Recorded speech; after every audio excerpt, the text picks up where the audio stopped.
Estamos de volta, queridas amigas e queridos amigos. Para a gente finalizar a litisconsórcio, já vamos começar a intervenção de terceiros. Dois dispositivos muito importantes, o 117 e o 118, porque, como eu disse, litisconsórcio é muito cobrado, sim, em provas objetivas, principalmente texto de lei. Vamos ao 117, pessoal, vejam só. Os litisconsortes serão considerados em suas relações com a parte adversa, é claro, como litigantes distintos. Natural que seja assim, não é? Porém, amigos, há uma ressalva. Exceto no litisconsórcio unitário. A gente sabe o que é o litisconsórcio unitário, aquele em que a decisão tem que ser uniforme para todos, não é? E nesta hipótese específica de litisconsórcio unitário, o que acaba acontecendo? Os atos e as omissões de um não prejudicarão os demais, mas os poderão beneficiar. Não prejudica, mas podem beneficiar. Por que é tão importante ler o 117? Porque o artigo 48, amigos, do CPC de 73, fiquem na tela, atentem para essa redação do 117. O 48 dizia assim, basicamente, que salvo disposição em sentido contrário, os litisconsortes devem ser considerados em suas relações com a parte adversa como litigantes distintos, e a esses atos e omissões, que estão aí na parte final do 117, segundo o CPC revogado, esses atos e as omissões de um não prejudicariam nem beneficiariam. Não prejudicariam nem beneficiariam. O CPC 2015 diz, não prejudica, mas podem beneficiar. Amigos, extremamente importante que a gente veja, que a gente fale dessa distinção. Nós estamos falando do princípio da autonomia na atuação dos litisconsortes. Maurício, no litisconsórcio unitário, pelo que deu para perceber, então, nós não temos essa dita autonomia. Mas no litisconsórcio simples, a gente pode dizer que a autonomia ela não é plena, não é?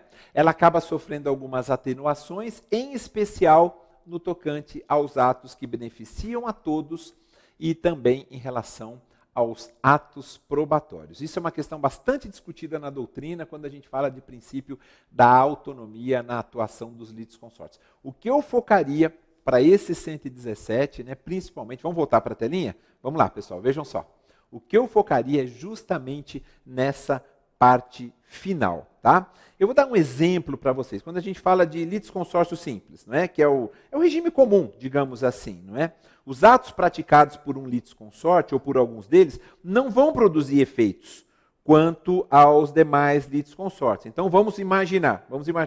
Os atos praticados por um litisconsorte, por alguns deles, só beneficiarão, por exemplo, um recurso, ou prejudicarão aquele que praticou o ato, Prejudicarão, por exemplo, vamos supor que o litisconsorte reconheça a procedência do pedido. Então, vai prejudicar a ele e não aos demais. Em relação à interposição de recurso, beneficiaria. Por isso que eu faço questão que vocês deem uma olhadinha, tá bom, pessoal? Aqui no 117. Mas isso em se tratando de litisconsórcio simples.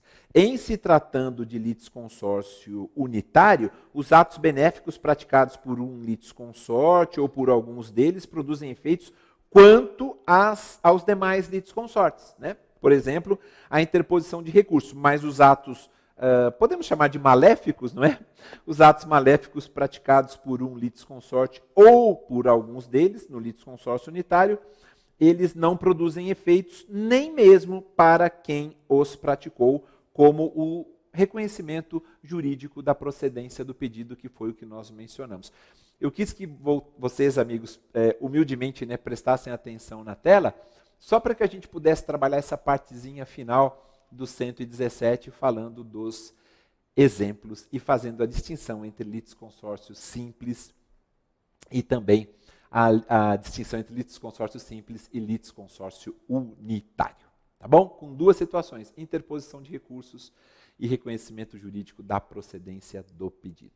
E para finalizar, amigos, esse eu não vou colocar na tela, que é o 118, o último dispositivo que trata do litisconsórcio, dizendo que ele basicamente diz que cada litisconsorte tem o direito de promover o andamento do processo e todos, evidentemente, devem ser comunicados, devem ser intimados dos respectivos atos, tá bom? Fechamos litisconsórcio. Temática extremamente importante.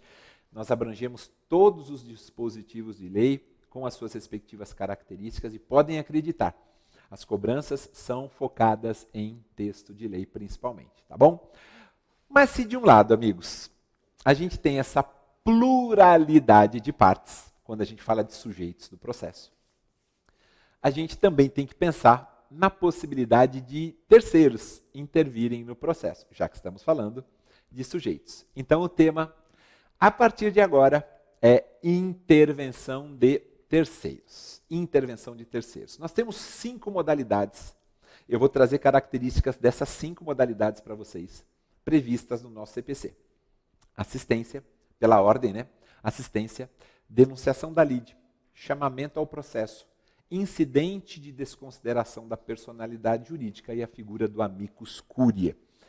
O que é a intervenção de terceiros, pessoal? O professor Fred Didier Júnior, ele costuma dizer o seguinte, que a intervenção de terceiros é um fato jurídico processual, né, um acontecimento jurídico processual que acaba transformando uma pessoa que é estranha ao processo, ou seja, esse terceiro processo pendente, né, acaba transformando essa pessoa, esse terceiro que é estranho ao processo, em parte.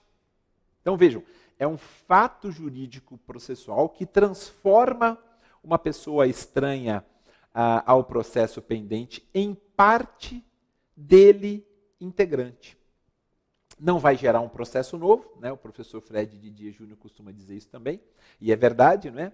Mas tão só efeitos subjetivos ou objetivos no processo que já está em curso. Não há necessidade de se gerar um processo novo. Eu diria que é um incidente processual, pessoal, que vai implicar numa modificação de processo já existente, né, e ainda pendente, no qual um terceiro, autorizado por lei, evidentemente, nele acaba ingressando e dele passando a fazer parte. A gente aprende nos bancos acadêmicos, amigos, vocês vão lembrar na época da faculdade, né?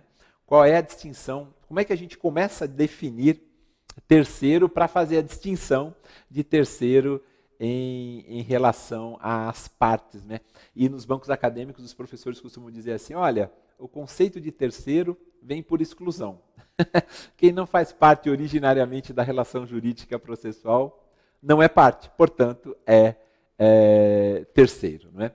E é basicamente isso mesmo, se a gente parar para pensar, é basicamente isso que a gente tem.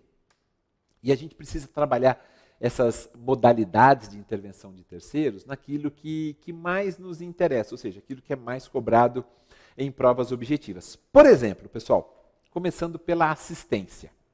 O nosso CPC de 2015 faz uma diferenciação entre assistência simples e assistência litisconsorcial. Mas antes disso, antes que a gente fale da assistência simples e da assistência litisconsorcial. Só lembrando, nós vamos falar da primeira modalidade, né, de intervenção de terceiros, que é justamente a assistência, que começa a ser tratada no artigo 119 e vai até o artigo 124. Nós temos disposições gerais, nós temos 3 artigos falando da assistência simples e um artigo falando da assistência litisconsorcial. Primeira coisa que a gente precisa lembrar, a assistência é uma modalidade de intervenção de terceiros pelo qual um terceiro, ou seja, o assistente, ele ingressa voluntariamente.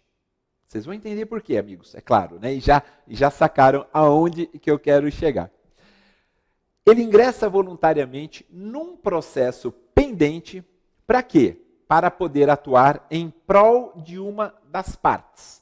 Pode ser um assistente da parte autora, pode ser assistente da parte ré.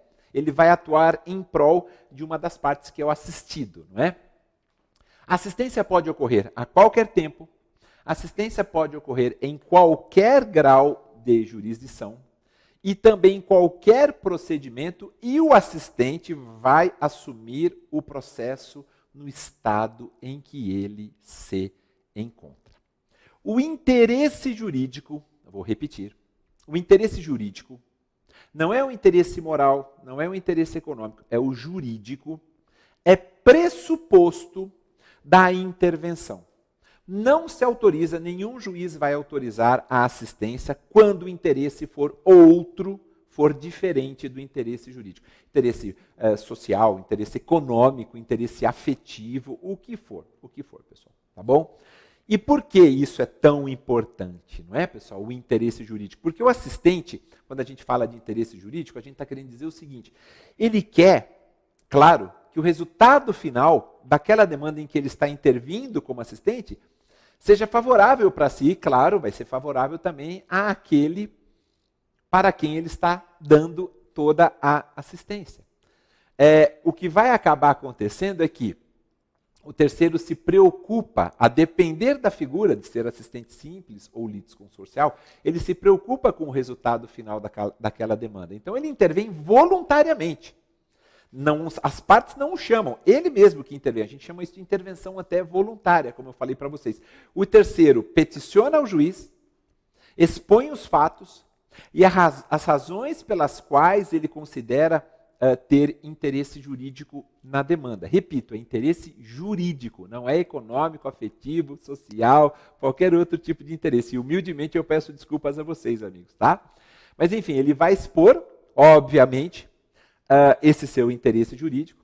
As partes vão ser intimadas a se manifestar. Não é simplesmente o assistente vem e fala, excelência, eu quero ingressar como assistente e o juiz já vai admiti-lo, né? Não, o juiz vai ouvir as partes. As partes serão intimadas a se manifestar, exceto se for hipótese de rejeição liminar, né, daquele pedido de intervenção como assistente, porque o juiz não evidencia um interesse jurídico ali. Aí há uma possibilidade de rejeição liminar. Fora isso, o juiz vai ouvir as partes. Se as partes não impugnarem, no prazo de 15 dias, o pedido do assistente será deferido. Evidentemente, né, se o magistrado, como eu disse, não reconhecer essa legitimidade, esse interesse jurídico para intervir.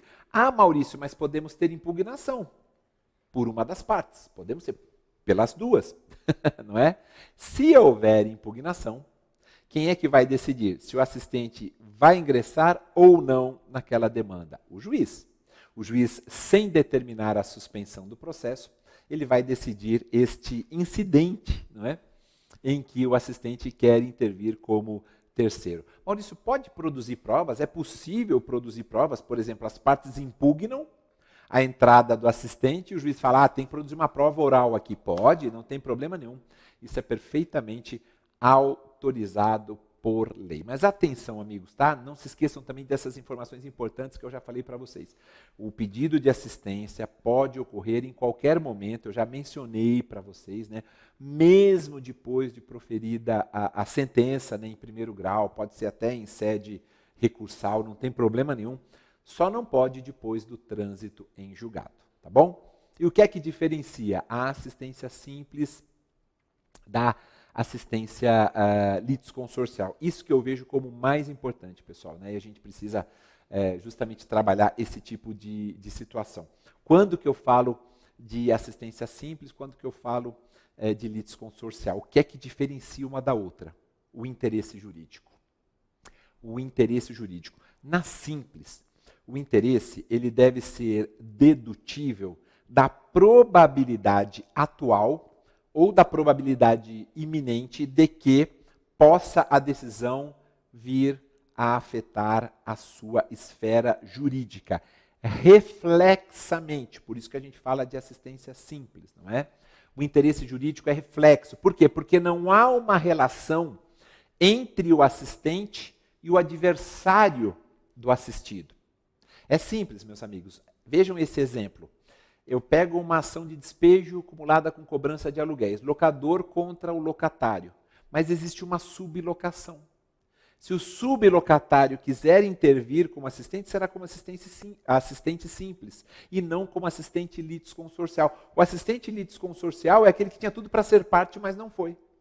Então, o que diferencia é o interesse jurídico. Na simples, volto a afirmar, só para a gente completar o nosso raciocínio, eu quis trazer aqui esse exemplo. O interesse deve ser dedutível da probabilidade atual ou da probabilidade iminente de que possa vir, aquela decisão possa vir a afetar a sua esfera jurídica. Reflexamente, repito, por quê? Porque não há uma relação entre o assistente e o adversário do assistido.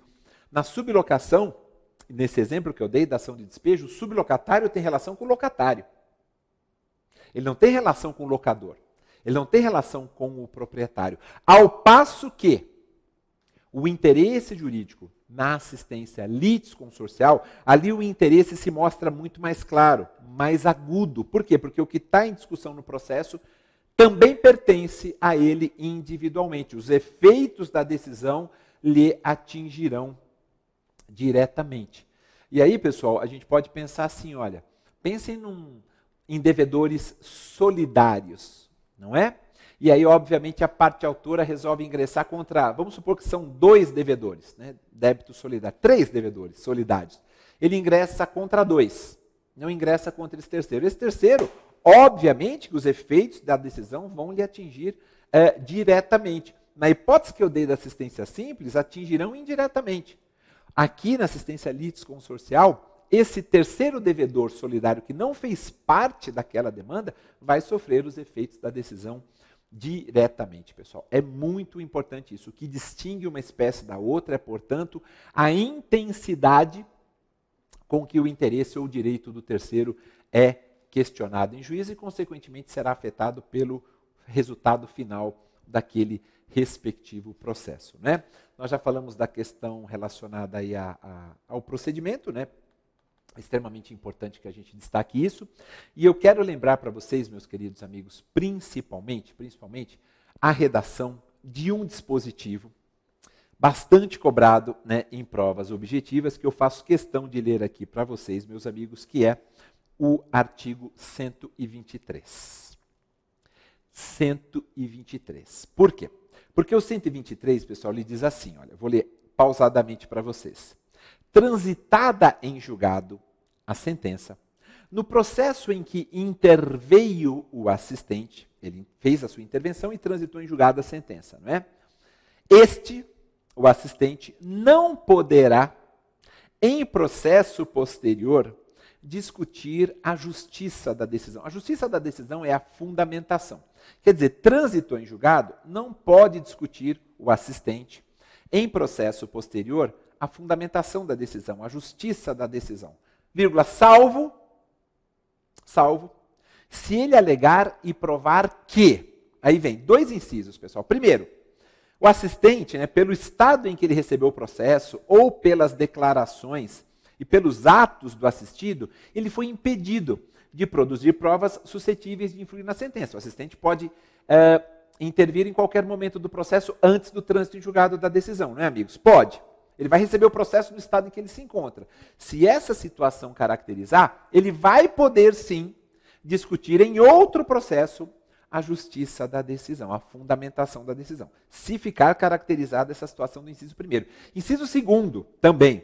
Ele poderá discutir em outro processo a justiça da decisão, se ele alegar e provar que desconhecia a existência de alegações ou de provas das quais o assistido, por dolo ou culpa, não se valeu. Amigos, isso é o que nós chamamos de exceptio male gestis processus, né? É uma expressão em latim que caracteriza bem essa redação do artigo 123. Por que ele é importante, pessoal? Porque isso nos remete, principalmente, à ideia do estudo, né, do fenômeno da coisa julgada. O que é que não faz coisa julgada? Portanto, pode ser discutido numa nova demanda. A fundamentação. E eu falei aqui, com base na leitura do 123, que o assistente não poderia discutir num outro processo, justamente o que, pessoal? A justiça da decisão. O que é a justiça da decisão, não é?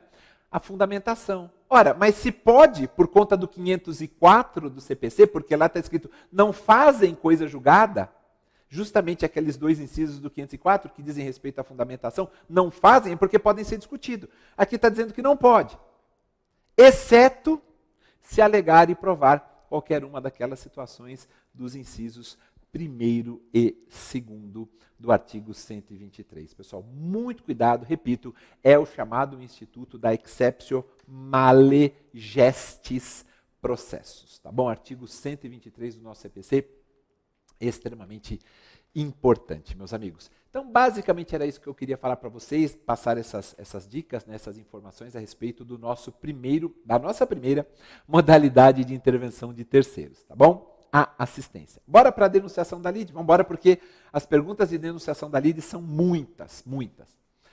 Amigos, denunciação da lide é uma intervenção de terceiro, primeiro, que a gente tem que pensar assim, que pode ser formulada tanto pelo autor quanto pelo réu. Normalmente se vincula a denunciação da lide à pessoa do réu, né, dizendo, o réu é que vai denunciar da lide para a seguradora nos acidentes de trânsito, porque aí a seguradora já vem para o processo. Se por acaso o denunciante for condenado, a seguradora ali já vai, obviamente, ressarcir os prejuízos para outra parte e tal, tanto pelo autor quanto pelo réu. Mas mais do que isso, queridos amigos, mais do que isso. A denunciação da lide, pessoal, é uma intervenção de terceiros, né, por conta do que eu acabei de falar, provocada.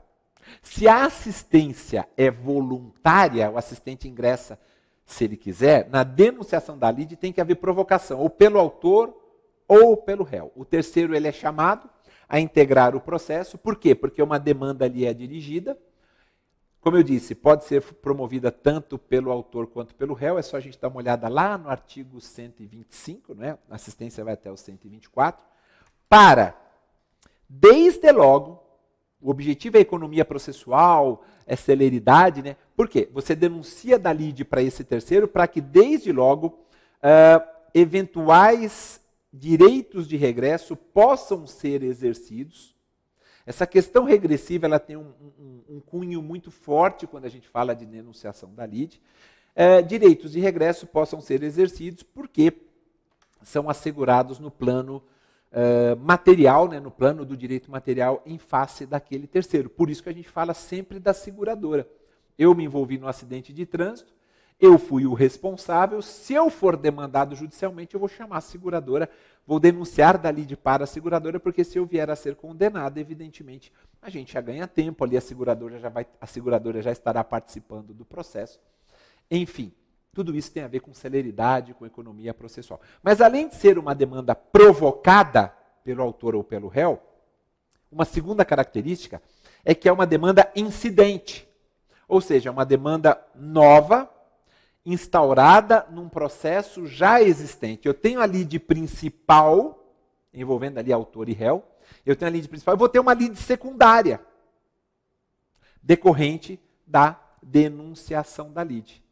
Então, é uma demanda incidente, é uma demanda nova, instaurada em processo já existente. Por quê? Porque nós temos como pressuposto o direito de regresso. Uma terceira característica, meus queridos amigos, é que nós estamos diante de uma modalidade de intervenção de terceiros, como eu falei para vocês, regressiva.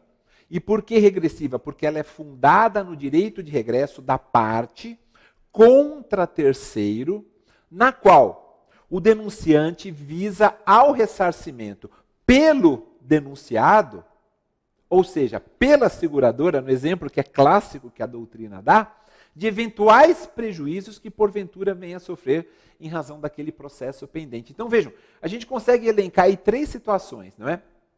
É uma modalidade de intervenção de terceiro provocada, é uma demanda incidente, ela tem essa característica regressiva, ela é eventual. Aí seria uma quarta característica. Por quê? Eventual. Ela guarda uma evidente relação de prejudicialidade ou de prejudicialidade com a demanda originária, né? Posto que a demanda regressiva somente será examinada se o denunciante, afinal, for derrotado naquela demanda principal. Pode ser que o denunciante seja vencedor, não é? Pode ser que, de repente, o acidente de trânsito, cujo exemplo eu dou para vocês aqui, dei para vocês, queridos amigos, pode ser que o próprio denunciante, figurando ali como réu, fale, de repente o juiz entenda que não foi ele o causador do acidente, né? Mas se for reconhecida, evidentemente, a responsabilidade dele, quando eu falo que ela é eventual, e porque ela guarda essa relação de prejudicialidade, aí sim vai se passar também há o julgamento dessa lide secundária, porque entrou a seguradora naquele feito, não é? Então, por isso que a gente fala que ela também é uma demanda eventual e é uma demanda também antecipada, uma modalidade de intervenção de terceiros antecipada, como eu falei, o prestígio dado pelo legislador para a economia processual, considerando que a denunciação da lide consiste numa verdadeira propositura de uma ação de regresso, não é? Por isso que eu falei da questão regressiva, antecipada para a eventualidade da sucumbência do denunciante. Então, só para deixar bem claro, pessoal, é uma modalidade de intervenção de terceiros, como eu falei para vocês, provocada, é uma demanda incidente, ela é uma demanda regressiva, ela é uma demanda eventual e ela é uma demanda antecipada. A gente tem a lide principal e a gente tem a lide secundária. Isso é extremamente importante. Denunciar da lide é trazer para um terceiro, é trazer esse alguém, é trazer esse terceiro para o processo por força da garantia prestada ou em razão desse direito regressivo existente em face dessa pessoa. É facultativo, pessoal, para ficar bem claro isso. Eu falei o artigo 125, né? Permitam até, amigos, rapidamente pegar aqui, olha. O 125, diferentemente da interpretação que a gente tinha no CPC de 73, em que se falava que seria obrigatório, não, a denunciação da lide é facultativa.